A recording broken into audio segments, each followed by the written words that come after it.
What if the smartest person in the room isn't the one with the highest IQ, but the one who understands both others and themselves the most? Most of us think emotional intelligence is obvious. We imagine it looks like calmness, kindness, or being good with people. But the truth is, high emotional intelligence often shows up in subtle, easily missed ways. And if you don't know what to look for, you might overlook it in others or fail to recognize it in yourself. These are the signs of high EQ most people miss. Emotional intelligence is the ability to navigate the complicated world of feelings, your own and everyone else's, with patience, insight, and imagination. We tend to celebrate technical intelligence, the ability to solve problems, make money, build things, or win arguments. But emotional intelligence is what determines whether someone can build a life that actually feels meaningful, stable, and connected. One of the clearest signs of high emotional intelligence is sensitivity to what's happening beneath the surface. Emotionally intelligent people don't take things at face value. When someone snaps in anger, they don't just see hostility, they sense pain, stress, or fear hiding underneath. They understand that a harsh comment might actually be a disguised plea for help, that a loud opinion might be fueled by something as simple as exhaustion or hunger. They read between the lines. Another overlooked sign is the ability to interpret moods rather than react to them. Most people respond immediately to what they feel or what others express. But someone with high EQ pauses. They ask themselves, what's really going on here? This creates space between emotion and reaction, and that space is where better decisions are made. Just a quick reminder, if you like learning new things, don't forget to hit that like button and subscribe if you enjoy this content. High emotional intelligence also shows up in how we relate to our own feelings. Many people assume their emotions are reliable guides. If they feel angry, they assume something is wrong. If they feel attracted to someone, they assume it's right. But emotionally intelligent people are more skeptical.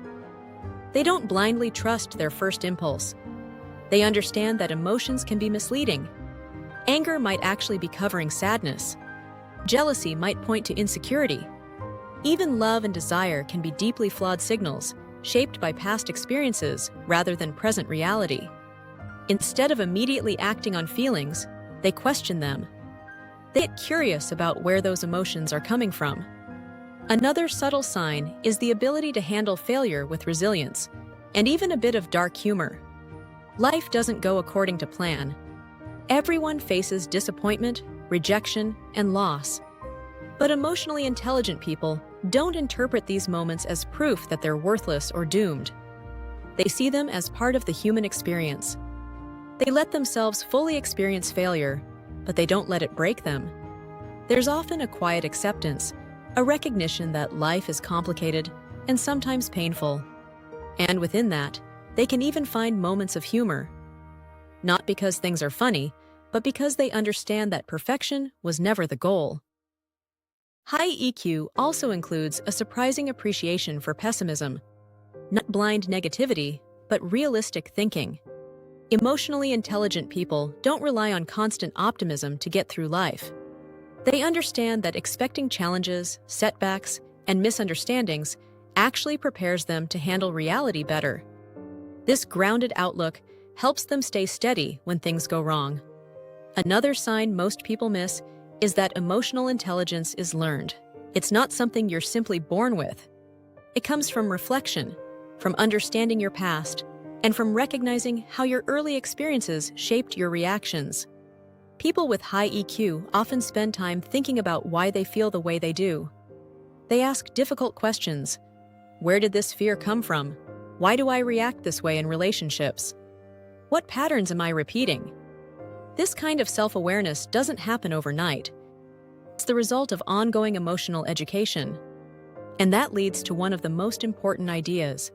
Emotional intelligence isn't taught nearly enough. We spend years learning math, language, and technical skills, but very little time learning how to understand ourselves or others.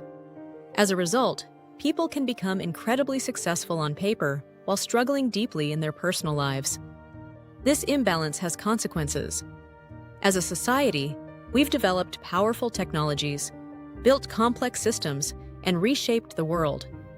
But without emotional intelligence to guide us, that power can become dangerous. We can solve external problems while creating internal chaos. That's why emotional education matters, not just in schools, but in everyday life. It comes through conversations, stories, art, and shared experiences.